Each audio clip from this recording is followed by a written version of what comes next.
And we're back here with head men's basketball coach Steve Enright. Just completed your first season with the team, and you got a late start to that year. So how was that first season? Yeah, it was good. It was good to be back. Obviously, this place I'm very familiar with, and was excited to have the opportunity. So it's been great to be back on campus.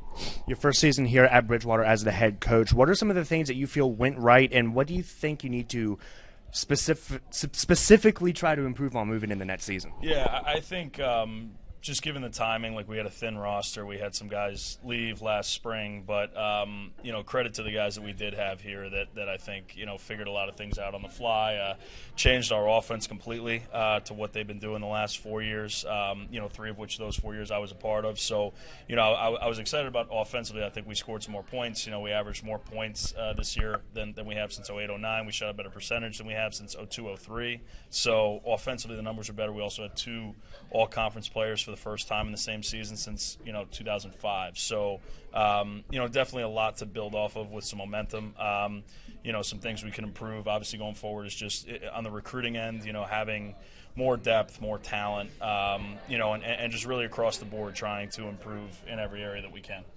As you come in as head coach of this program that's been around a long time with a lot of history, how do you build better relationships with alumni? Yeah, I mean, our alums are awesome. I had good pre-existing relationships with a lot of those guys, when I was an assistant here, and now I actually have 2 on my staff. So Jared Hatcher, 93, new addition. He's going to be great for us. And Clay Michael, 06, is back for, was year 5 this year.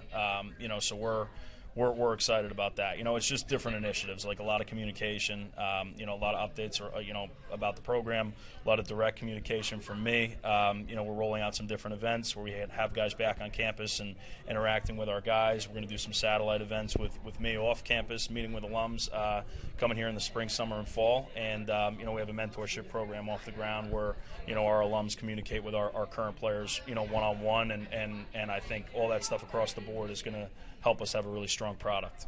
Moving into your second year, obviously, your main focus is going to be team building and recruiting. So what are you looking for in a future recruit that you want as a member of your team? Yeah, I mean, like every coach is going to tell you, like, we want, great citizens, great students, all that, like that's a given. To be at a great place like Bridgewater, you got to find those guys. But building more on the basketball side of that, like I'm really partial to competitive guys that want to be in the gym, want to be good, are hungry to build a winner here. And there were some fantastic teams here at Bridgewater in the 80s and the 90s, and those guys are all really close with each other. And I communicate with those guys very regularly, and I think we have the blueprint here in just terms of a guy that's going to be excited about being at Bridgewater, a guy that's going to be excited to work, and maybe different backgrounds, diverse areas, and trying to move around and get the best players we can and recruit semi-nationally is the goal. And this is Day of Giving, so how does giving and fundraising affect your ability to build a successful program? A lot, in order to operate at the highest level you can operate at, like you need funds, you need money, and and our school, our athletics program does a great job, I think, providing an initial budget that we can work within that's great for the level, but in order for us to go above and beyond and recruit at the highest level and travel for recruiting and have the correct stuff for scouting in terms of video systems and things like that, we want to upgrade our locker room. There's a million different things that we want to do just to make tangible program upgrades, and the alumni donations we've gotten so far since I've gotten the job have helped a great deal with that. And I think today is going to be a big boost for us to roll out some new things, and people will see some new initiatives and some new tangible upgrades by the time we start practice on October 15, 2020.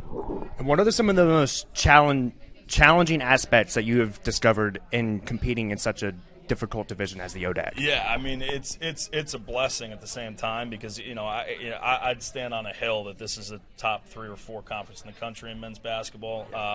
Players are fantastic. There's Division I and Division II transfers in the league.